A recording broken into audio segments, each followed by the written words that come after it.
اللهم إني أسألك علما نافعا.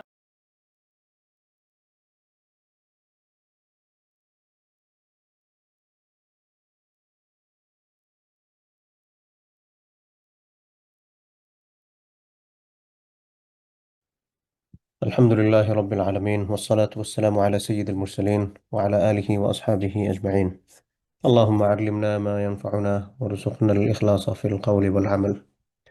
আমরা আল্লাহ সুবহানাহু ওয়া তাআলার দরবারে শুকরিয়া আদায় করছি। আল্লাহ সুবহানাহু ওয়া তাআলা আমাদেরকে দারসুল ঈমানের আরেকটা পর্বে অংশগ্রহণ করার তৌফিক দান করছেন। আলহামদুলিল্লাহ। আমাদের পক্ষ থেকে অসংখ্য গণিত দুরূদ ও সালাম আমাদের প্রিয় নবী মুহাম্মদ আমরা সবাই মিলে পড়ি সাল্লাল্লাহু আলাইহি ওয়াসাল্লাম এবং তার সম্মানিত পরিবার পরিজন সাহাবায়ে কেরাম এবং তাদের পথ ধরে যারা পথ চলেছেন যারা পথ চলবেন তাদের সবার প্রতি আল্লাহ সুবহানাহু ওয়া তাআলা আমাদেরকে সেই সমস্ত জ্ঞান দান করুন যে সকল জ্ঞান আমাদের উপকারে আসে এবং আমাদের কথা এবং কাজের মধ্যে আল্লাহ সুবহানাহু ওয়া তাআলা একনিষ্ঠতা, একাগ্রতা, ইখলাস প্রদান করুন। গত সপ্তাহে দারসুল ইমানের ক্লাসটা আমি আসলে নিতে পারি নাই, শারীরিকভাবে একটু আনফিট ছিলাম। আল্লাহ তাআলা তৌফিক দিলে ইনশাআল্লাহ আজকে আমরা আল্লাহ সুবহানাহু ওয়া তাআলার আরো কিছু নাম নিয়ে কথা বলবো। দারসুল ইমান মানে হচ্ছে ইমানের বিষয়াদি নিয়ে কথা হবে। তো ইমানের পিলার হচ্ছে ছয়টা। তো ইমানের ছয়টা পিলার বা ছয়টা ভিত্তির মধ্যে এক নম্বর হচ্ছে আল্লাহর প্রতি বিশ্বাস। তো আমরা এখনো ইমানের প্রথম যে ভিত্তি আল্লাহর প্রতি বিশ্বাস এটার মধ্যেই আছি। আমরা প্রায় মোটামুটি 25, 26 বা 30-এর কাছাকাছি পর্ব আমরা করতেছি। তো সেই লম্বা সময় ধরে যদি এই যে পরিমাণ পর্ব হয়েছে মানে এতটা সপ্তাহ আমরা অতিক্রম করেছি। তো আল্লাহ তাআলা যে আমাদেরকে এই লম্বা সময় ধরে আমাদেরকে ইমানের উপর কথা বলার তৌফিক দান করছেন, ইমান সম্পর্কে জ্ঞান আহরণ করার তৌফিক দান করছেন, সেজন্য আমরা আল্লাহ সুবহানাহু ওয়া তাআলার দরবারে আমরা শুকরিয়া আদায় করছি আবার আলহামদুলিল্লাহ। ঈমান সবার আগে আমরা সবাই জানি। কেন ঈমান সবার আগে? আমরা যা কিছুই করি না কেন, যত ভালো কাজই করি না কেন, আমাদের ঈমান যদি পরিশুদ্ধ না হয় তাহলে এই সমস্ত সবকিছু ডাস্টবিনের মধ্যে চলে যাবে, অনর্থক হয়ে যাবে। একটা ছেলে সে প্রচুর পড়াশোনা করেছে, প্রচুর পড়াশোনা করে একটা প্রতিষ্ঠানে ধরেন একটা ছেলে একটা প্রতিষ্ঠানে প্রচুর পড়াশোনা করেছে, কিন্তু এই ছেলেটা ওই প্রতিষ্ঠানের অ্যাডমিটেড স্টুডেন্ট নয়। এখন সে পরীক্ষায় অংশগ্রহণ করেছে আরেকটা প্রতিষ্ঠানের নাম থেকে। পরীক্ষায় ফলাফল আসার পর তাকে কোন প্রতিষ্ঠানের রিকগনাইজেশন দেওয়া হবে? যে প্রতিষ্ঠান থেকে পড়াশোনা করেছে সেই প্রতিষ্ঠানের, নাকি যেই প্রতিষ্ঠানে তার নাম ছিল, যে প্রতিষ্ঠান থেকে তার পরীক্ষার রেজিস্ট্রেশন করা হয়েছিল সেটা থেকে? ডেফিনেটলি দ্বিতীয়টাতে, কারণ সে যতই একটা প্রতিষ্ঠান থেকে পড়াশোনা করুক সে কিন্তু ওই প্রতিষ্ঠানের রেজিস্টার্ড ছাত্র নয়।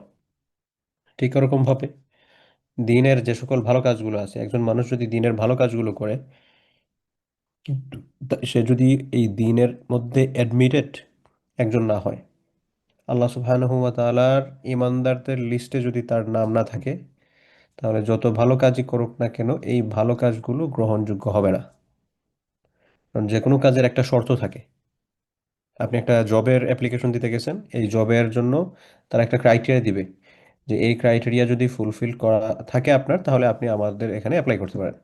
সাপোজ আপনার একটা ব্যাচেলর ডিগ্রি থাকতে হবে, আপনার এক্সপিরিয়েন্স মনে করেন 6 মাস বা 1 বছর, কেউ কেউ এক্সপিরিয়েন্স ছাড়া নেন, কেউ কেউ এক্সপিরিয়েন্স সহ নেন। কারণ একটা প্রতিষ্ঠান দেখা গেলো যে তারা চাচ্ছেন হচ্ছে একটা ব্যাচেলর ডিগ্রি, এরপরে 1 বছরের একটা এক্সপিরিয়েন্স। এখন দেখা গেল আপনার ব্যাচেলর ডিগ্রি আছে কিন্তু আপনার 1 বছর এক্সপিরিয়েন্স নাই, অথবা আপনার 1 বছরের এক্সপিরিয়েন্স আছে কিন্তু আপনার ব্যাচেলর ডিগ্রি নাই, আপনি কিন্তু কোয়ালিফাই করেন না। কারণ তারা যে সকল শর্তাবলী দিয়েছে এই শর্তই আপনার মধ্যে নাই, আপনি ইন্টারভিউ ফেস করবেন তো পরের বিষয়। ঠিক তেমনিভাবে আমল কবুল হওয়ার জন্য কয়েকটা শর্ত আছে। আমল করলে আমল কবুল হয়ে যাবে বিষয়টা এরকম নয়। তাহলে বিষয়টা কীরকম? বিষয়টা হচ্ছে যে আপনি আমি আমল করব, আমল কবুল হওয়ার জন্য শর্ত আছে। কি শর্ত? যে শর্তগুলো আছে তোর মধ্যে 1 নম্বর শর্ত হচ্ছে বিশুদ্ধ ঈমান থাকতে হবে। এজন্য ঈমানের ব্যাপারে আমাদের জ্ঞানটা বৃদ্ধি প্রয়োজন। ঈমানের ব্যাপারে জ্ঞান কি? আমরা তো জানি আল্লাহ সুবহানাহু ওয়া তাআলা এক, আল্লাহ রাসূলের উপর আমরা ঈমান আনছি, আর কি করব?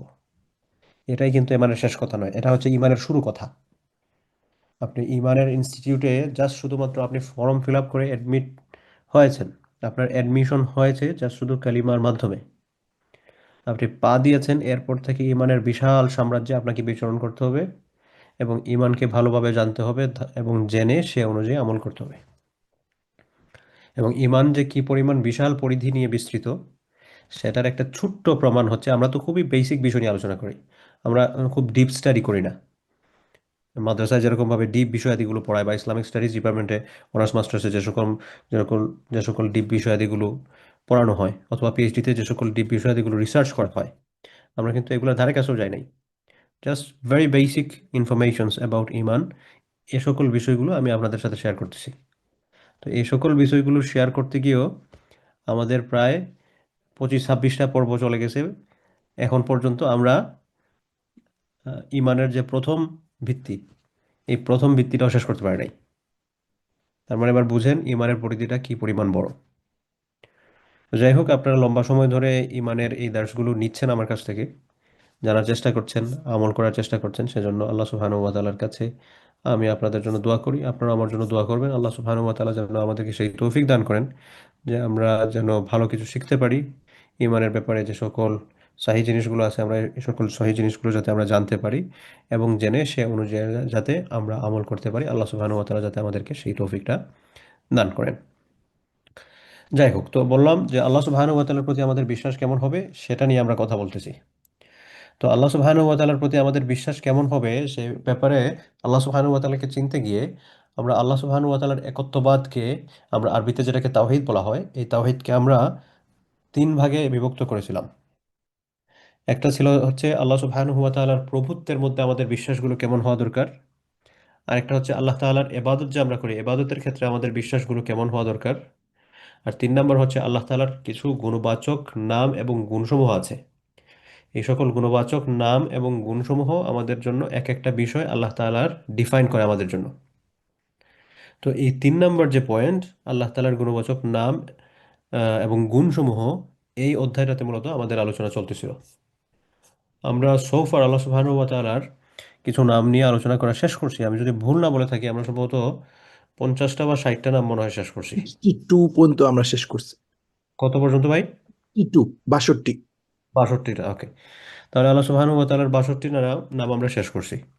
এবং এই যে 62টা নাম আমরা শেষ করছি, এই প্রত্যেকটা জিনিস আল্লাহ সুবহানাহু ওয়া তাআলার এক একটা পরিচয় ডিফাইন করে। সাপোজ মনে করেন আমরা আল্লাহ সুবহানাহু ওয়া তাআলার একটা নাম পড়ে আসছে হচ্ছে আল্লাহ। এটা আমরা সবাই জানি, আমরা জিকির করি আল্লাহ আল্লাহ বলে। তো আল্লাহ এই শব্দটা দিয়ে কি পরিচয় আল্লাহ তাআলা ডিফাইন করা হচ্ছে? আল্লাহ মানে কি? যে বলবেন আল্লাহ শব্দটা ইলাহ থেকে এসেছে, ইলাহ মানে হচ্ছে মাবুদ, যার ইবাদত করা হয়। তাহলে এটা হচ্ছে আল্লাহর একটা পরিচয় যে আল্লাহকে, if someone ask you that what is Allah, কেউ যদি জিজ্ঞেস করে আল্লাহ কি, দেন আপনার উত্তরটা কি হবে? আপনার উত্তর হবে একটা উত্তর, যে আল্লাহ হচ্ছেন মাবুদ, যার ইবাদত করা হয়, যার উপাসনা করা হয়। এটা আল্লাহর একটা পরিচয়। আবার আল্লাহ তাআলার আরেকটা নাম হচ্ছে আর রহমান, যিনি দয়ালু। মানে উপাস্য যিনি, যার ইবাদত করা হয়, আর হচ্ছে দয়া, দুইটা তো দুই জিনিস, কিন্তু এই দুই জিনিসটা একজনেরই। অর্থাৎ ইবাদতের একটা পরিচয়, আবার এখানে এসে দয়ার আরেকটা পরিচয়। আবার আল্লাহ তাআলার আরেকটা নাম হচ্ছে আল মালিক, যিনি সমস্ত সব কিছু ওন করেন। দয়া এবং ওন করা দুইটা একটার সাথে আরেকটার সাথে মিল নাই। আপনি শাখাগত কিছু মিল হয়তো পেতে পারেন, কিন্তু কোনো কিছুর মালিকানা আর দয়া একটা আরেকটার সাথে তো দুইটা দুই দিকের। আল্লাহ তাআলার আরেকটা নাম হচ্ছে গাফুর, যিনি ক্ষমাশীল। হুম? তো এরকম মূল পয়েন্টটা আমি যেটা আপনাদেরকে বুঝাতে চাই সেটা হচ্ছে আল্লাহ তাআলার এক একটা নাম হচ্ছে আল্লাহ তাআলার এক একটা পরিচয়, এবং এই পরিচয়গুলোতে তিনি একক, তিনি অদ্বিতীয়। এই পরিচয়গুলোতে তার সাথে আর কোনো প্রকার কোনো সাদৃশ্যতা নেই। তো এরকম এক একটা পরিচয় দিতে দিতে আমরা আল্লাহ সুবহানাহু ওয়া তাআলার 62টা পরিচয় জেনেছি। 62টা নাম আমরা কথা বলা শেষ করছি, মানে আল্লাহ তাআলার 62টা পরিচয় আমাদের জানা হয়ে গেছে। তো এই পরিচয়গুলো আমরা যাতে নিয়ে চিন্তা করি, তাহলে আল্লাহ সুবহানাহু ওয়া তাআলার প্রতি আমাদের একাগ্রতা, আল্লাহ সুবহানাহু ওয়া তাআলার মহানত্ব আমাদের প্রতি আরো বেশি ইনফ্লুয়েন্স করবে।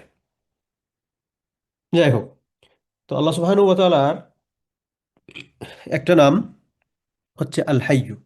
নামগুলো তো আর ওরকম সিরিয়াল করে না, যদি দেখা যায় যে কোনো একটা নাম আমি আলোচনা করে ফেলছি মনে হইতেছে আপনাদের কাছে, আমাকে বলিয়েন, আমি অন্য নামে চলে যাব আর কি। আল্লাহ সুবহানাহু ওয়া তাআলার একটা নাম হচ্ছে আল হাই। হাই মানে কি? আমরা বাংলায় যদি অনুবাদ করি তাহলে হাই মানে হচ্ছে যিনি সব সময় থাকবেন, চিরঞ্জীব যাকে বলা হয়। আমরা আয়াতুল কুরসিতে যদি পড়ি, আয়াতুল কুরসি আশা করি অধিকাংশই মুখস্থ আছে। আয়াতুল কুরসির প্রথম লাইন কি? আল্লাহু লা ইলাহা ইল্লা হুয়াল হাইয়ুল কাইয়ুম। এই যে লাইন, আল্লাহ তাআলার পরিচয় দিচ্ছে এখানে। কি কি পরিচয় দেওয়া হচ্ছে? আল্লাহু, আল্লাহ তাআলা। কে আল্লাহ তাআলা? লা ইলাহা ইল্লাহু, তিনি ছাড়া কোনো ইলাহ নেই, তিনি ছাড়া কোনো মাবুদ নাই। আল্লাহ তাআলার একটা পরিচয় হচ্ছে তিনি ছাড়া কোনো মাবুদ নাই, মানে তিনি একমাত্র মাবুদ। এখন এরপরে আল্লাহর আরো পরিচয় দেওয়া হচ্ছে। কি পরিচয়? আল হাই, যিনি হচ্ছেন সব সময় আছেন, চিরঞ্জীব। এরপরে বলা হচ্ছে আল কাইয়ুম। কাইয়ুম আর একটা পরিচয় আল্লাহ তাআলা। আমি জানি না কাইয়ুম নিয়ে আপনাদের সাথে কথা হয়েছে কিনা। তো হাইয়ুন মানে হচ্ছে চিরঞ্জীব। তাহলে চিরঞ্জীব জিনিসটা কি? চিরঞ্জীব মানে হচ্ছে যিনি চিরকাল থাকবেন, যার শুরু নাই, যার কোনো শেষ নাই।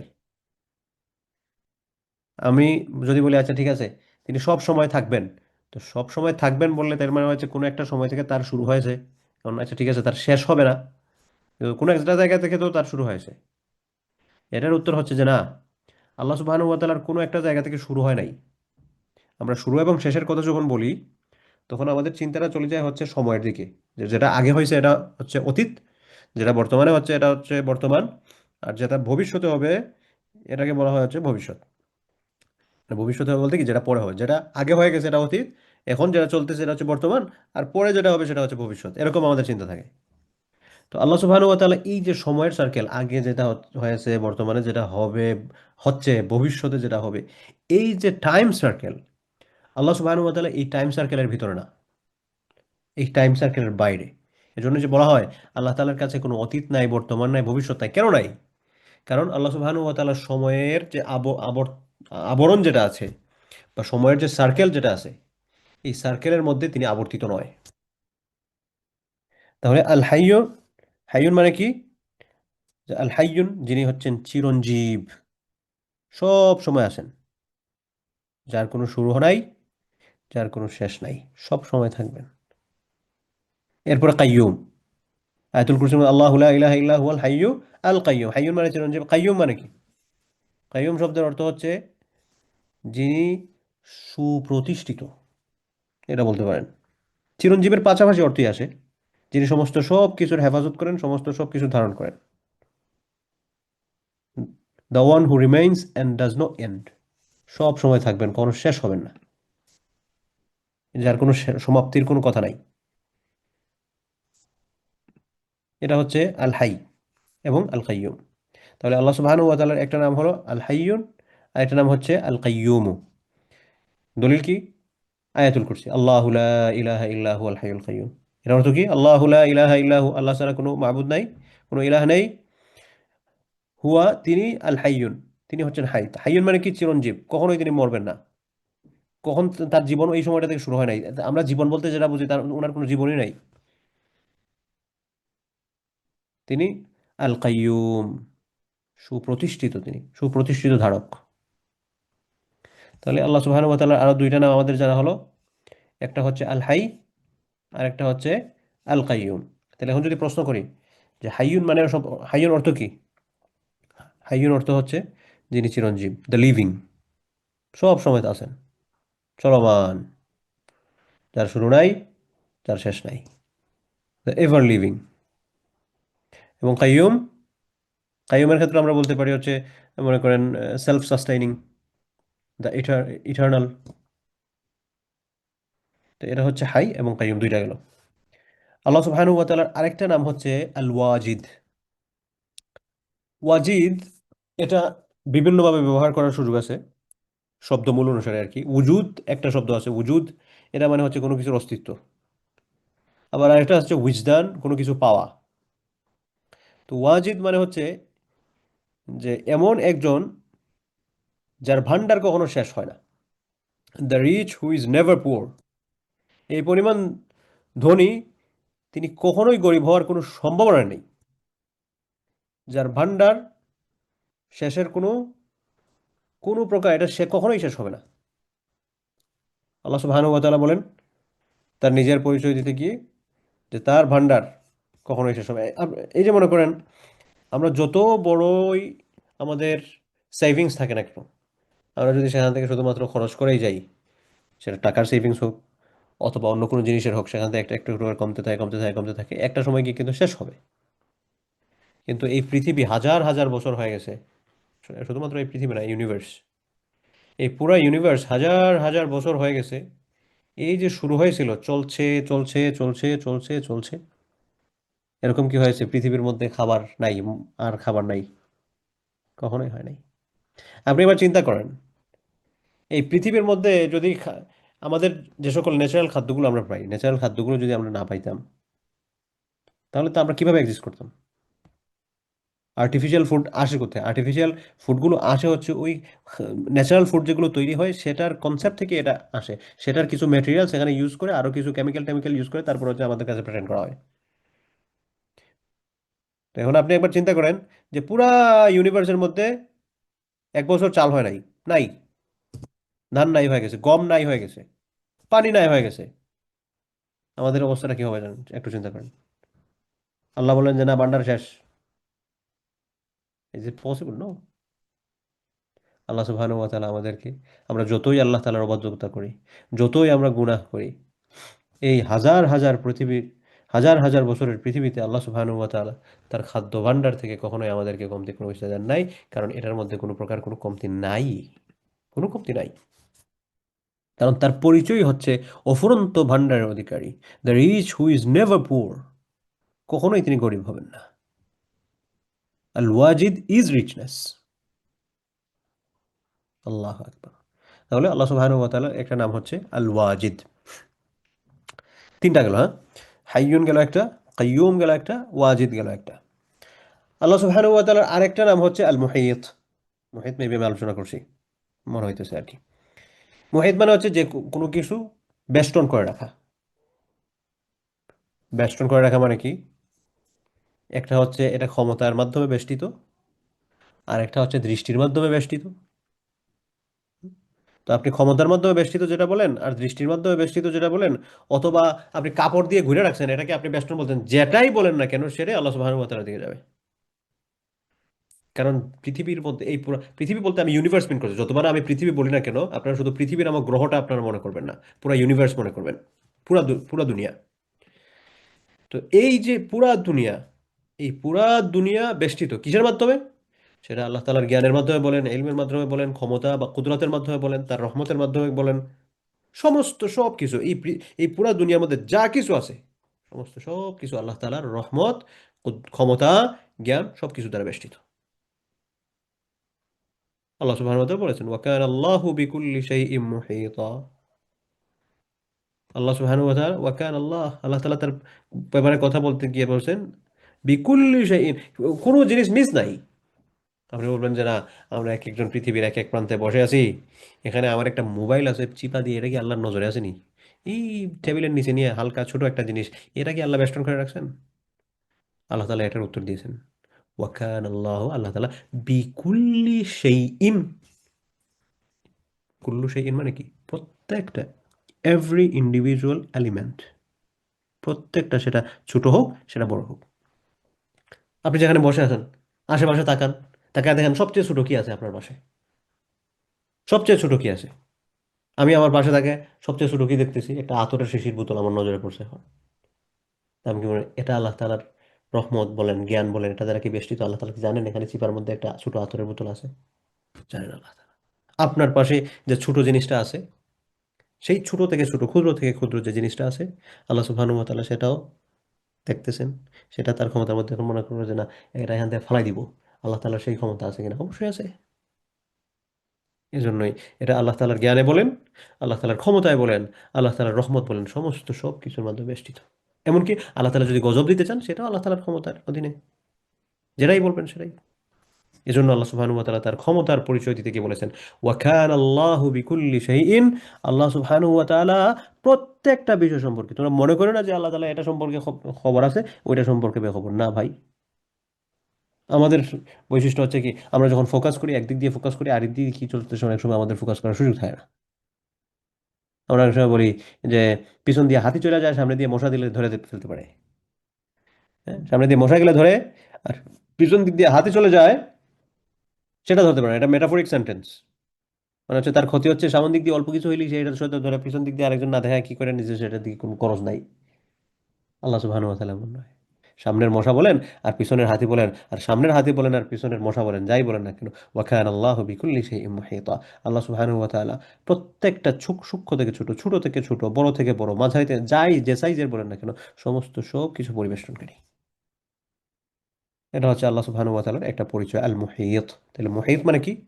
পরিবেষ্টনকারী। হ্যাঁ, এরপরে আল্লাহ সুবহানাহু ওয়া তাআলার আরেকটা পরিচয় হচ্ছে আল ওয়াহিদ। ওয়াহিদ এটার অর্থ আপনাদের অনেকেই জানার কথা। ওয়াহিদ মানে কি? এক। আল্লাহ সুবহানাহু ওয়া তাআলার সবচেয়ে বড় পরিচয় যেগুলো আছে, সবগুলো পরিচয় বড় বড় পরিচয়, তার মধ্যে আল্লাহ তাআলার যে সকল ক্ষেত্রে আর কি তিনি সবচেয়ে বেশি গুরুত্ব প্রদান করেছেন, মানুষরা যে সকল ক্ষেত্রে সবচেয়ে বেশি ভুল করে, তোর মধ্যে একটা হচ্ছে আল্লাহ সুবহানাহু ওয়া তাআলার সাথে শরীক করে ফেলে। এই পরিচয় দিয়ে আল্লাহ সুবহানাহু ওয়া তাআলা থেকে বলতেছেন আল ওয়াহিদ, ভাই তিনি এক, এক, এক, এক। এবং শুধুমাত্র এক নয়, অদ্বিতীয়। এখানে আপনি নর্মালি বলতে পারতেন একজন, একজনের পরে আবার অদ্বিতীয় বলে বলতেছেন কি? যে এক মানেই হচ্ছে তার সাথে কিন্তু কোনো শরিক নাই, একের পরে দুই নিয়ে আইসো না। তা ঠিক আছে, one is a number, okay, after one is two, after two is three, এরকমই তো পারে। তো আল্লাহ সুবহানাহু ওয়া তাআলা সেটার দরজা বন্ধ করে দিয়েছেন। ওয়ান মানে one, there is no two. সেখানে অদ্বিতীয়, তিনি অদ্বিতীয়, এখানে দ্বিতীয়র কোনো অপশনই নাই, একটাই আছে অপশন, সেটা হচ্ছে এক। সেখানে কখনো তিনি ওয়াহিদ বলেছেন, কখনো তিনি আহাদ বলেছেন, যাকে যেভাবে বোঝানোর প্রয়োজন হয়। কিন্তু এ ব্যাপারে তিনি আমাদেরকে সবচেয়ে বেশি গুরুত্ব প্রদান করেছেন যে সকল ক্ষেত্রে, তোর মধ্যে এটা হচ্ছে একটা। আল্লাহ সুবহানাহু ওয়া তাআলা বিভিন্ন আয়াতে সেটা বলেছেন। আহাদের কথা যদি বলি, সূরা ইখলাসের প্রথম আয়াত, কুল হুয়াল্লাহু আহাদ। আল্লাহ সুবহানাহু ওয়া তাআলা তিনি এক, তিনি এক। কুলিল্লাহু খালিকু কুল্লি শাইইন। আল্লাহ তাআলা তার ক্ষমতা বলতে গিয়ে বলতেছেন আল্লাহু খালিকু কুল্লি শাইইন, আল্লাহ তাআলা সকল জিনিস সৃষ্টি করেছেন। এই যে দেখেন, এখানে আরেকটা বিষয়, কুল্লি শাইইন, সকল জিনিস তিনি সৃষ্টি করেছেন। সকল জিনিস তিনি সৃষ্টি করেছেন। আপনি আশপাশের আপনার ছোট থেকে ছোট জিনিসটা নিয়ে একটু চিন্তা করেন। আপনি বলবেন, হ্যাঁ, এটা তো অমুকে বানাইছে, এখানে একটা কাপ আছে, এই কাপটা তো বানাইছে হচ্ছে একটা ফ্যাক্টরি, ফ্যাক্টরিতে যারা কাজ করে সে বানাইছে। এটা বানানোর জন্য যে সকল উপাদান বা যে সকল বুদ্ধি, এগুলো কোত্থেকে আসছে? আপনি বলবেন এটা তো এই এলিমেন্ট দিয়ে বানানো হয়েছে, এটা যে এই এলিমেন্ট দিয়ে বানানো যায় সেই বুদ্ধি কোথা থেকে আসছে ভাই? আপনি জাস্ট একজন কর্মচারী হিসেবে এটা বানাই দিয়েছেন, আল্লাহ সুবহানাহু ওয়া তাআলা আপনার মাথার মধ্যে সেটা ঢুকাই দিয়েছেন। এটা হচ্ছে কিছু বস্তুর ক্ষেত্রে। আর যেগুলো সরাসরি আল্লাহ সুবহানাহু ওয়া তাআলা সৃষ্টি করছেন, আপনি তাকান আপনার একটু আপনার গার্ডেনের দিকে, আপনি একটা ছোট্ট থেকে ছোট্ট একটা আহ, ঘাস নিয়ে একটু চিন্তা করেন যে এই ছোট ঘাসটা, এটা কি আমি বানাতে পারবো? বানান তো পারেন, পারেন কিনা দেখেন, একটা ঘাস বানাতে পারেন কিনা? এই প্লাস্টিকের ঘাস না, এরকম একটা ন্যাচারাল ঘাস বানাতে পারেন কিনা? জিন্দিগি উল্টায় যাবে, পারবেন না। কারণ আমরা যা কিছুই করি না কেন, আল্লাহ সুবহানাহু ওয়া তাআলা কিছু কিছু ক্ষেত্রে তিনি আমাদেরকে তার ক্ষমতার ঝলক দেখান। এই সকল ক্ষেত্রে আমরা যে অক্ষম, আমাদের যে কিছুই করার ক্ষমতা নাই, এটা তিনি আমাদেরকে দেখান। আরে ক্ষমতার মানে চোখ, দেখি চোখ 5 মিনিট খুলে রাখেন তো, পারি কিনা আমরা? আপনার ব্লিঙ্ক অফ আই হবে না, চোখের পলক পড়বে না, পারেন কিনা দেখি, পারেন কিনা? কেউ পারবেন না।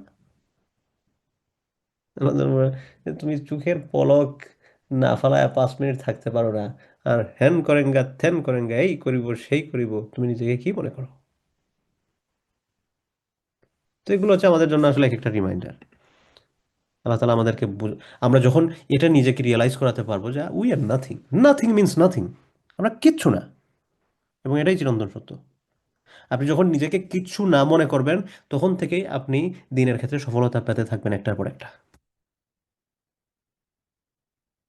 কিন্তু যখনই আপনার আমার কাছে মনে হবে no, we are something, we are something, তখন থেকে আমাদের মধ্যে ইগো, আমার আনাপন, যেটাকে উর্দুতে বলা হয় আমি, এটা আমাদের মধ্যে তৈরি হবে, এটা আমাদের মধ্যে আসতে থাকবে।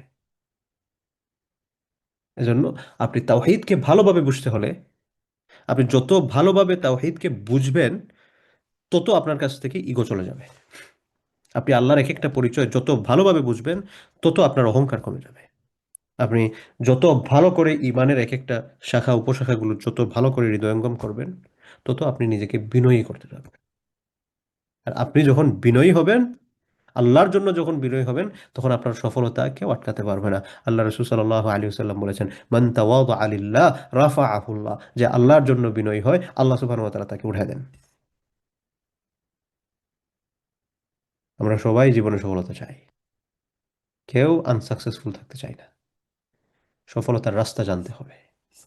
ভুল পথে গিয়ে আপনি যদি আপনি যাবেন ইংল্যান্ড থেকে সৌদি আরবে, আপনি প্লেনে উঠে বসছেন, যাবেন ইউনাইটেড স্টেটে, সেটা তো মদিনায় যাবে না, সেটা তো সৌদি আরবে যাবে না। যেখানে যেটা যায় আপনার সেখানে সেটাতে উঠতে হবে। রাস্তা যদি প্রথমে ভুল করেন তাহলে তো হবে না। সেই হিসেবে জীবনে সফলতা নিজে শুধু জপে আমি সফল হতে চাই সেটার জন্য হবে না, আর ভুল পথে গিয়ে সফলতা খুঁজলেও হবে না। কারণ ওই যে মেকারকে, who is the maker? Allah is the maker. আমাকে সফল কে করবেন? আমি করব? No, impossible.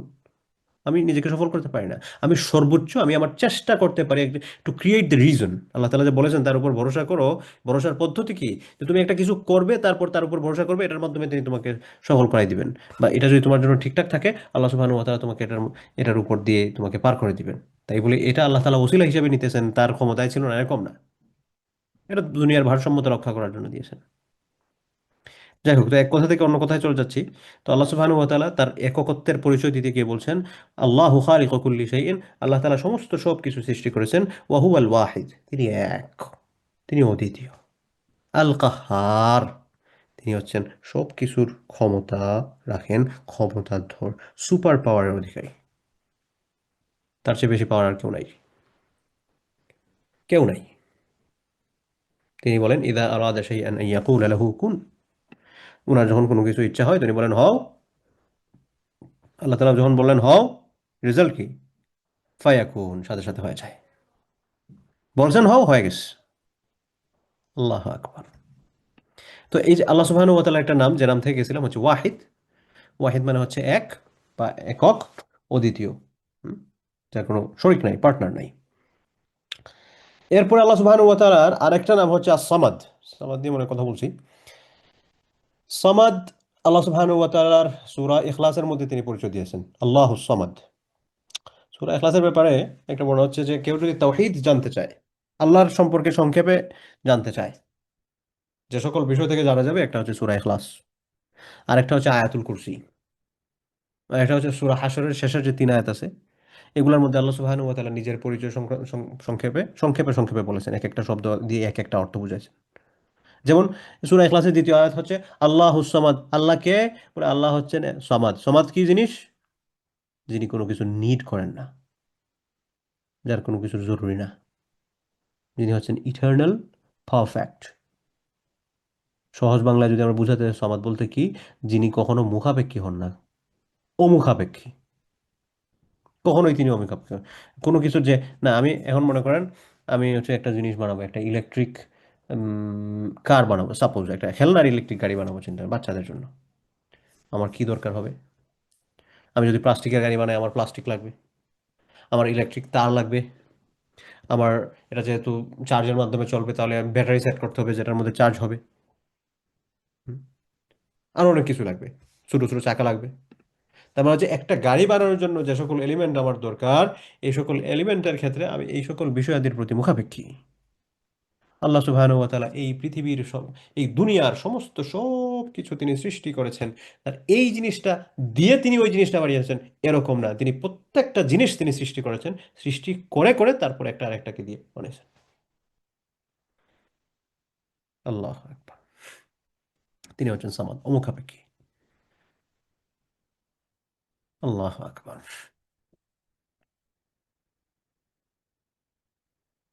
তাহলে একটা নাম গেল আল্লাহ সুবহানাহু ওয়া তাআলার, আমরা যেখান থেকে শুরু করেছিলাম, হাইয়ুন। হাইয়ুন মানে হচ্ছে চিরঞ্জীব। একটা বললাম কাইয়ুম। একটা হচ্ছে ওয়াজিদ, যার ভান্ডার কখনো শেষ হয় না। আরেকটা হচ্ছে মুহিত, বলছি আজকে, আমি জানি না এটা আগে পড়াইছি না। এটা হচ্ছে বেষ্টনকারী। ওয়াহিদ, ওয়াহিদ মানে হচ্ছে এক, অদ্বিতীয়। তারপর হচ্ছে সমাদ, সমাদ মানে হচ্ছে অমুখাপেক্ষী, যিনি কোনো কিছু অন্যের কাছে নিড করেন না, সবাই তার কাছে নিড করে।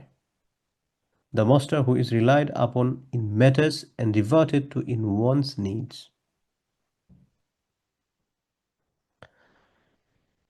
এরপরে আল্লাহ সুবহানাহু ওয়া তাআলার আরেকটা পরিচয় হচ্ছে আল কাদির। কুদরত, আমরা শব্দ শুনছি না, কুদরত আমরা বলি না আল্লাহর কুদরত। কুদরত মানে কি? কুদরত মানে হচ্ছে ক্ষমতা। ওই কাদির, যে কাদির মানে হচ্ছে যার ক্ষমতা আছে, সর্বশক্তিমান, যার মতো ক্ষমতাবান আর কেউ নাই, মহা ক্ষমতাধর। আল্লাহ সুবহানাহু ওয়া তাআলা বিভিন্ন সময়ে কিন্তু ইন্নাল্লাহা আলা কুল্লি শাইইন কাদির, অনেক ক্ষেত্রে তিনি বলেন ওয়াল্লাহু কাদির, ওয়াল্লাহু গাফুর, এরকম অনেক ক্ষেত্রে তিনি বলেছেন। তিনি পূর্ণ ক্ষমতার অধিকারী। তিনি সমস্ত সৃষ্টিজগৎ সৃষ্টি করেছেন তার ক্ষমতায়, কোনো হেল্প লাগে নাই কারো, এবং তিনি তার ক্ষমতা দিয়ে এগুলো পরিচালনা করেন। তিনি যেভাবে যা কিছু যেখানে যেটা সেট করেছেন তার ক্ষমতায়। তিনি কাউকে যে জীবন দান করেন, কাউকে মৃত্যু দান করেন, এই সমস্ত সবকিছু তার ক্ষমতা। বান্দাকে তিনি কিয়ামতের দিন আযাব দিবেন, কাউকে পুরস্কার দিবেন, কাউকে আযাব দিবেন। আল্লাহ তাআলা আমাদেরকে মাফ করেন, আমাদেরকে যাতে আল্লাহ তাআলার কর্তৃক পুরস্কৃত হওয়ার তৌফিক দান করেন। তো এগুলো সমস্ত সবকিছু হচ্ছে তার ক্ষমতায়। যা ইচ্ছা করেন তিনি শুধু বলেন হও, হয়ে যায়। সুপার পাওয়ারের অধিকারী। আল্লাহ সুবহানাহু ওয়া তাআলার আরেকটা নাম হচ্ছে আল মুক্তাদির। আমরা বলি না যে আব্দুল মুক্তাদির, বা মুক্তাদির নামটা আমাদের সমাজের মধ্যে মোটামুটি পাওয়া যায়। আব্দুল মুক্তাদির আর কি, মুক্তাদির হচ্ছে আল্লাহ তাআলার নাম। মুক্তাদির মানে কি? যিনি সিদ্ধান্ত দান করেন, যার সিদ্ধান্তই হচ্ছে চূড়ান্ত সিদ্ধান্ত। এই যার সিদ্ধান্তের মধ্যে ইন্টারফেয়ার করার সুযোগ কারো নাই একদম। এটাকে কি বলতে পারি আমরা, মানে এমন যিনি তিনি হচ্ছেন সিদ্ধান্ত দেন। এখানে অ্যাডভাইস ডিসকাশন, ঠিক আছে ভাই কি সিদ্ধান্ত নেওয়া যায় একটু বলেন তো, আমরা আজকে বসছি, এখন চলেন সবাই মিলে একটু আলোচনা পর্যালোচনা করি, আলোচনা পর্যালোচনা করে একটা সিদ্ধান্তে পৌঁছে আসেন, এটার কোনো সিস্টেম নাই। সিদ্ধান্ত উনি দেন, উনি দিবেন। এখানে কোনো অ্যাডভাইসের কোনো সিস্টেম নাই। আমাদের জন্য অ্যাডভাইসের সিস্টেম, ওনার জন্য কোনো অ্যাডভাইসের সিস্টেম নাই। এরপরে আল্লাহ সুবহানাহু ওয়া তাআলার আরেকটা নাম হচ্ছে আল মুকাদ্দিম। মুকাদ্দিম কি জিনিস? মুকাদ্দিম মানে হচ্ছে যিনি সবার আগে। সবার আগে বলতে কোনো না কোনো, মানে আগে যখন বলবো, এন- একবারে আগে বলতে কোনো না কোনো জিনিস একটা সময় থেকে বোঝানো হয়, এই সময়ের আবর্তের বাইরে আল্লাহ তাআলা। এখন আগে বললেও এটা আসলে আমরা এক্স্যাক্টলি শব্দটা জানি না কোন শব্দ দিয়ে পরিচয়টা করালে ভালো হয়। এজন্য এটা এনশিওর করতেছি যে আমরা আগে যে বলি, আগে বললে আমরা একটা টাইম ফ্রেমের কথা চিন্তা করি, এই টাইম ফ্রেমের কথাটা চিন্তা করা যাবে না। আর দুনিয়ার একটা শুরু আছে, কিন্তু আল্লাহর কোনো শুরু নাই। সেই ক্ষেত্রে আমরা যদি মনে করি মুকাদ্দিম মানে হচ্ছেন সর্বাগ্রে, সর্বাগ্রে কি? তিনি হচ্ছেন সবার আগে, মনে করেন হেল্পকারী, তিনি সর্বাগ্রে, সবার আগে তিনি সাহায্য প্রদান করেন, সবার আগে তিনি অগ্রসারক, the presenter, the advancer. Hmm, he makes ahead what he wills, এটা হচ্ছে মুকাদ্দিম। সেম এটার বিপরীতে, আচ্ছা ঠিক আছে, এখন আগের কথা আসলে তো পরের কথা আসে। আল্লাহ সুবহানাহু ওয়া তাআলা দুইটা পরিচয় থেকে তিনি ডিফাইন করেছেন এখানে। একটা হচ্ছে মুকাদ্দিম সবার আগে, আর মুআখির মানে হচ্ছে যিনি সুযোগ প্রদান করেন, দেরি করেন। মুকাদ্দিম মানে হচ্ছে আগে, আবার হচ্ছে পিছে। ওই মুহিতের একটা পর্যায়ে আমরা চিন্তা করতে পারি এখানে। মুহিত মানে কি বলছিলাম? মুহিত মানে বলছিলাম হচ্ছে পরিবেষ্টনকারী। ওই পরিবেষ্টনের শুরু শেষ সমস্ত সব দিকে তিনি মুকাদ্দিম, সবার আগে। কারো সাহায্য দরকার, সবার আগে তিনি সাহায্য দেন, তার আগে কোনো সাহায্য পাওয়ার কোনো সিস্টেম নেই। আবার মুআখির তার মানে এটা না যে আল্লাহ সুবহানাহু ওয়া তাআলা মানে আমাদের পিছনে খবর রাখেন না, না, এটা পিছনে খবর আছে। আবার মুআখির মানে হচ্ছে তিনি সুযোগ প্রদান করেন, অবকাশ দেন, সুযোগ দেন। The one who delays what he wills, যেটা চান পিছায় দেন, যেটা চান আগে নিয়ে দেবেন। মুকাদ্দিম, ঠিক আছে, এটা he makes ahead what he wills, same way the one who delays what he wills, এটা হচ্ছে তার পরিচয়। এখন বলবেন সুযোগ প্রদান করেন, সুযোগ প্রদান করেন নেককারের ক্ষেত্রে আল্লাহ তাআলা বেশি সুযোগ দেন, সে যাতে আরো বেশি বেশি ইবাদত করতে পারে। যে গুনাহ করে তাকে সুযোগ দেন, সে যাতে তওবা করে ফেলে, অথবা আরো বেশি গুনাহ করার সুযোগ দেন যাতে বেশি পানিশমেন্ট দিতে পারেন। যেমন গাজার কথা আসলে আমাদের মনে হয় যে এরকম মানব সভ্যতার ইতিহাসের বর্বরতা চলছে, আল্লাহ তাআলা কি দেখেন না আমাদের যেখানে কষ্ট হচ্ছে? আল্লাহ তাআলার কি হয় না? অবশ্যই। আল্লাহ সুবহানাহু ওয়া তাআলা এগুলো সম্পর্কে বেখবর নয়। আল্লাহ তাআলা কোরআন কারিমে বলেছেন, আল্লাহ সুবহানাহু ওয়া তাআলা এগুলো সম্পর্কে বেখবর নয়। তাহলে আল্লাহ তাআলা কি করতেছেন? আল্লাহ তাআলা তাদেরকে সুযোগ দিতেছেন, তাদের পাপের পরিমাণটা আরো বাড়াইতেছেন। যত বেশি পাপ তত বেশি শাস্তি। এর মাধ্যমে আল্লাহ তাআলা কিছু মানুষকে শহীদ হিসেবে কবুল করে নিচ্ছেন। আমরা তো বলছি আরে জীবন হারায় ফেলতেছে। ও ভাই, জীবনের তো কোনো ভ্যালু না, আমাদের কাছে জীবনটা সবচেয়ে বেশি দামি জিনিস। কিন্তু বাস্তবতা হচ্ছে এই জীবন যদি আমাকে জাহান্নামের পথে নিয়ে যায়, এই জীবন আমি বেঁচে থাকলাম ঠিক আছে 100 বছর, কিন্তু এই 100 বছর বেঁচে থেকে আমি গুনাহের পাল্লাটাই শুধুমাত্র ভারী করতে পারছি, আর কিছু না। এই বেঁচে থাকার কোনো দরকার নাই। এজন্য একজন ইমানদার হিসেবে আসলে আমাদের দোয়ায় সবসময় এটা থাকা দরকার, আল্লাহ দুনিয়ায় থেকে আমাকে ইমানের উপর রাখো, যদি মনে হয় কখনো যে আমার ইমান হুমকির মধ্যে পড়বে, ইমান হুমকির মুখে পড়ার আগে আল্লাহ আমাকে দুনিয়া থেকে উঠায় না। এটা যাতে আমাদের কনসার্নে থাকে এবং এটা যাতে আমাদের দোয়াতে থাকে। তো আমি এটা নিজের ক্ষেত্রে একটু বলার চেষ্টা করি আল্লাহ তাআলার কাছে, যে আল্লাহ ইমানের উপর যতদিন রাখো, হায়াত যতদিন আছে ইমানের উপরে রাখো, পরকালীন জীবনে সফলতার দিকে আরো যাতে একটু বেশি অগ্রসর হতে পারি সেটার জন্য আমাকে তৌফিক দান করো, সেই পথে আমাকে পরিচালিত করো। কিন্তু যদি দেখা যায় আমি দুনিয়া থেকে শুধুমাত্র আমি আগে জান্নাতের ফয়সালা ছিল কিন্তু এখন জাহান্নামের দিকে আমি চলে যাচ্ছি, এই জীবন আমার দরকার নেই। আমাদের কাছে জীবনের ভিত্তিটাই সবচেয়ে বেশি। আহারে মরে গেছে রে, আহা শেষ তার জীবন সবচেয়ে বেশি, যেটাকে আমরা এত বড় করে দেখছি, এটা আসলে কিছু না। আর আমরা তো বিকৃত পণ্য, বিকৃত পণ্যের ভ্যালু তার মালিকের কাছে তো থাকার কথা না। তার যে প্রিভিয়াস, মানে সাপোজ মনে করেন আমার একটা জিনিস আছে, আমি এটা বিক্রি করে দিছি, কিন্তু এখন পর্যন্ত এটা আমার কাছে রয়ে গেছে। তা আমি বিক্রি করার আগে আমার কাছে যেরকম ভ্যালু থাকার কথা ছিল, এই ভ্যালুটা আমার এখানে এটাতে সাজে না, কারণ আমি এটা বিক্রি করে দিছি। আমি এটা ওন করি না এখনো, এখন আর ওন করি না। তা আমরা তো বিকৃত পণ্য, আমরা তো আমাদের জানমাল আল্লাহর কাছে বিক্রি করে দিছি। যেই জান আমি আল্লাহর কাছে বিক্রি করে দিছি, এই জান নিয়ে আমার এত কনসার্ন কেন থাকবে? This is the reality. আমি জানি না এই কথাগুলো আপনি আগে কেউ আপনাকে বলছেন কিনা, যদি বলে থাকেন এটা আমি আরেকটা রিমাইন্ডার হিসেবে আমি আপনার সাথে শেয়ার করছি। আমাকে সহ আমি নিজেকেও রিমাইন্ডার দিচ্ছি। আল্লাহ তাআলার কাছে যেখানে আমি বিক্রি করে আসছি, আমি যেখানে বলে আসছি ইন্নাল্লাহা আশতারা মিনাল মুমিনিনা আনফুসাহুম ওয়া আমওয়ালাহুম বিআন্না লাহুমুল জান্নাহ, আল্লাহ তাআলা বলছেন ইন্নাল্লাহা, নিশ্চয় আল্লাহ তাআলা, ইশতারা, তিনি কিনে নিছেন, মিনাল মুমিনিনা, ইমানদারদের কাছ থেকে, আনফুসাহুম, তাদের প্রাণ, ওয়া আমওয়ালাহুম, তাদের মাল, তাদের জান মাল কিনে নিছেন, বিআন্না লাহুমুল জান্নাহ, এই নিশ্চয়তা দিয়েছেন তারা জান্নাতবাসী হবে। তাহলে যে জান্নাতটা আমি কিনে নিয়েছি, সেই জান্নাত আমি এখন এই জীবন যদি আমাকে জাহান্নামের পথে নিয়ে যায়, তারপর আমি এই জীবন দিয়ে করবো কি? তো এই জন্য আমরা যেখানে লাইফকে সবচেয়ে বেশি ইম্পর্টেন্ট দিচ্ছি, যে কথাটা দিকে গিয়েছিলাম গাজার কথা থেকে, যে আমরা দেখতে পাচ্ছি কিছু মানুষ মারা যাচ্ছে, কিন্তু এই মানুষগুলোকে আল্লাহ সুবহানাহু ওয়া তাআলা শহীদ হিসেবে কবুল করছেন, তারা বিনা হিসেবে জান্নাতে চলে যাবে। তারা শাহাদাতের মর্যাদা কি? শাহাদাতের মর্যাদা হচ্ছে আল্লাহ তাআলার বান্দাদের মধ্যে যে সকল হাই ক্লাস লাইফ আখিরাতে যারা লিড করবেন, তাদের মধ্যে নবী রাসূলদের পরেই হচ্ছেন শহীদ। যারা বিনা হিসেবে জান্নাতে যাবেন, শুধুমাত্র তাদেরকে একটা জিজ্ঞেস করা হবে, ভাই ঋণ আছে কিনা, কোনো বান্দার হক আছে কিনা। That's it. আমাদের দুনিয়ার দৃষ্টিতে তারা হেরে যাচ্ছে, কিন্তু আখিরাতের দৃষ্টিতে তারা শহীদ হিসেবে কবুল হচ্ছে। যারা করতেছে এগুলা, তাদের পাপের বোঝা বাড়তেছে, শাস্তি বেশি পাবে। আর কিছু কিছু মানুষের মুনাফিকি বের হচ্ছে, কিছু কিছু সো কল্ড মুসলিম লিডার, এরা যে মুসলিম লিডার হওয়ার কোনো যোগ্যতা নাই, এরা যে ভিতরে ভেতরে এক একটা হচ্ছে মুনাফিক, অথবা মুনাফিক না হলে এক একটা হচ্ছে যুদ্ধের ময়দানে পলায়নকারী, এছাড়া আর কিছু না।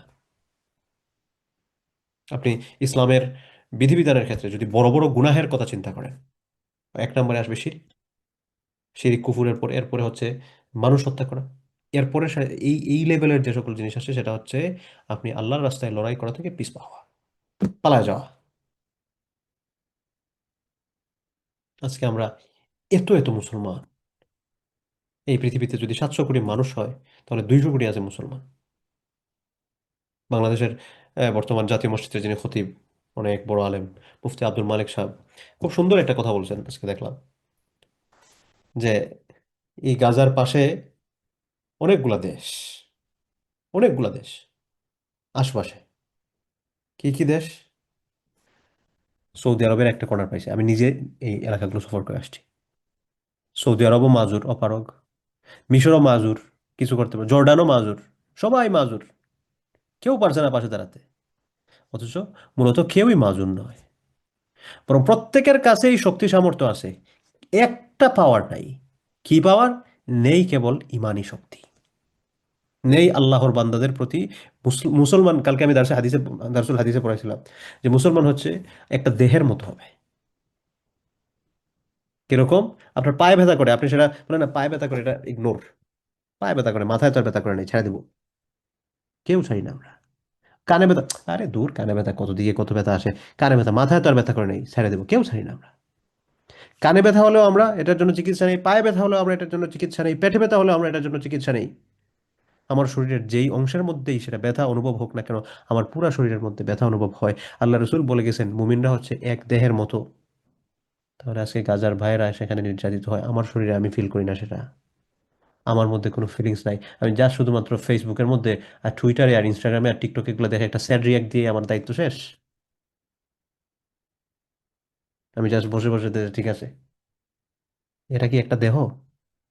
তো যেটা বলছিলাম, যে এদের মাধ্যমে কিছু মানুষের মুনাফিকি প্রকাশ পাচ্ছে, কিছু মানুষের ইমান আমরা এরা হচ্ছে মুখে মুখে মুখে ইমানের কথা বলি, আমরা আমরা মুখে ইমানের কথা বলি, কিন্তু ভিতরে যে ইমানের যে নূর, ইমানের যে পাওয়ার, একজন মুসলমান আর একজন মুসলমানের জন্য ফিল করবে, তাইলে ওরা মুসলমান, আমরা তাদের জন্য ফিল করি না, তাইলে তো এটা চিন্তা করা দরকার, ভাই আমি কি মুসলমান কিনা? কারণ আল্লাহ রসুল বলেছে, আল্লাহ রসুলের কথা তো মিথ্যা হবে না, মিথ্যা হওয়ার কোনো সম্ভাবনা নাই। আল্লাহ রসুল বলছেন মুসলমানরা এক দেহের মতো হবে, তাহলে ওখানে মুসলমান ভাই মারা যাচ্ছে, আমি ওই রকম ফিল করতেছি না, তাহলে তো ভাই আমার ইসলামের সমস্যা। তো এই বিষয়গুলো যাতে আমরা চিন্তা করি, এই বিষয়গুলো যাতে আমরা ভাবি। যাই হোক, তো আল্লাহ সুবহানাহু ওয়া তাআলার একটা নাম বলছিলাম মুকাদ্দেম, আর একটা নাম হচ্ছে মুআখির, মুকাদ্দিম মুআখির। আল্লাহ সুবহানাহু ওয়া তাআলার আরেকটা নাম হচ্ছে আল আউয়াল, প্রথম। এই যে ওয়াহিদ, যেটা এক, এটার মতো, তবে আউয়াল মানে এটা নাম্বার এক না, আউয়াল মানে শুরুর, মানে যেটা প্রথম, অনাদি, যার আগে কেউ নাই।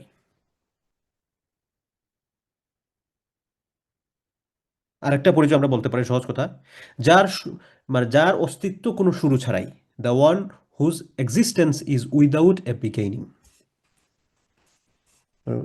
আউয়ালের কথা যখন বলবেন, আখিরের কথা অটোমেটিক চলে আসবে, আখিরও কিন্তু আল্লাহ সুবহানাহু ওয়া তাআলা না, আল আউয়ালু ওয়াল আখিরু। আউয়াল মানে হচ্ছে প্রথম, অনাদি, আবার আখির মানে হচ্ছে সর্বশেষ, অনন্ত, যার শেষেও কেউ নাই, যার শুরুতেও কেউ নাই। কিন্তু ওইটা টাইম ফ্রেমে, আমরা শুরু এখন শেষ যখন বলি, তখন এটা টাইম ফ্রেমের একটা কথা চিন্তা, একটা সার্কেল মাথায় চলে আসে, একটা কাল্পনিক চিত্র, যে শুরু এবং শেষ। কিন্তু এই শুরু এবং শেষ টাইমের সাথে সম্পৃক্ত না। The one whose existing is without a beginning, সেটা হচ্ছে আউয়াল। আর আখিরের ক্ষেত্রে the one whose existing is without an end. আনতাল আউয়ালু ফালাইসা ক্বাবলাকা শাই। রাসূল সাল্লাল্লাহু আলাইহি ওয়াসাল্লাম বলেছেন, আনতাল আউয়াল, আপনি শুরু, ফালাইসা ক্বাবলাকা শাই, আপনার আগে আর কিছু নাই, ওয়া আনতাল আখিরু ফালাইসা বা'দাকা শাই, আপনি সর্বশেষ, আপনার পরে আর কেউ নাই, ওয়া আনতাজ যাহিরু, আপনি প্রকাশ্য, জাহির আল্লাহ তাআলার একটা নাম আমরা আলোচনা করেছি, ফালাইসা ফাওকাকা শাই, আপনার চেয়ে প্রকাশ্য আর কিছু নাই, ওয়া আনতাল বাতিনু, আপনি হচ্ছেন বাতিন, অপ্রকাশ্য, ফালাইসা দুনাকা শাই, আপনার চেয়ে গোপন আর কিছু নাই। আপনারা এগুলো হয়তো বিভিন্ন দোয়ার মধ্যে শুনে থাকতে পারেন, আনতাল আউয়ালু ফালাইসা ক্বাবলাকা শাই, ওয়া আনতাল আখিরু ফালাইসা বা'দাকা শাই, ওয়া আনতাজ যাহিরু ফালাইসা ফাওকাকা শাই, ওয়া আনতাল বাতিনু ফালাইসা দুনাকা শাই। এগুলো হচ্ছে আল্লাহ তাআলার প্রশংসাবাচক কথা, আল্লাহ রাসূলের হাদিস। সুযোগ পেলে এগুলো মুখস্থ করবেন, দুয়াতে বলতে পারেন। আল্লাহ তাআলা, আল্লাহ তাআলাকে যত সুন্দর সুন্দরভাবে সম্বোধন করবেন, আল্লাহ সুবহানাহু ওয়া তাআলা তত বেশি খুশি হন। আল্লাহু আকবার। তাহলে আল্লাহ সুবহানাহু ওয়া তাআলার আরেকটা নাম আমরা বললাম আউয়াল, আরেকটা নাম হচ্ছে আল্লাহ সুবহানাহু ওয়া তাআলার আল আখির।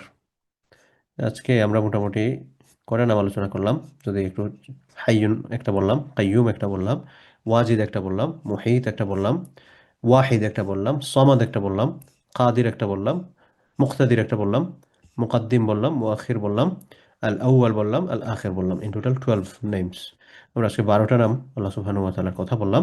তাহলে আগে যদি হচ্ছে 62টা হয়ে থাকে, আজকে আরো 12টা বললাম, তার মানে হচ্ছে আল্লাহ সুবহানাহু ওয়া তাআলার আমরা 74টা নাম আমরা আলোচনা করে শেষ করছি, যদি রিপিটেড নাম না হয় আর কি। তাহলে বাকি যে সকল নাম আছে ইনশাআল্লাহ, আল্লাহ সুবহানাহু ওয়া তাআলা তৌফিক দিলে আগামী সপ্তাহে আমরা আরো কিছু নাম নিয়ে কথা বলার চেষ্টা করব ইনশাআল্লাহ বিইذنিল্লাহি তাআলা।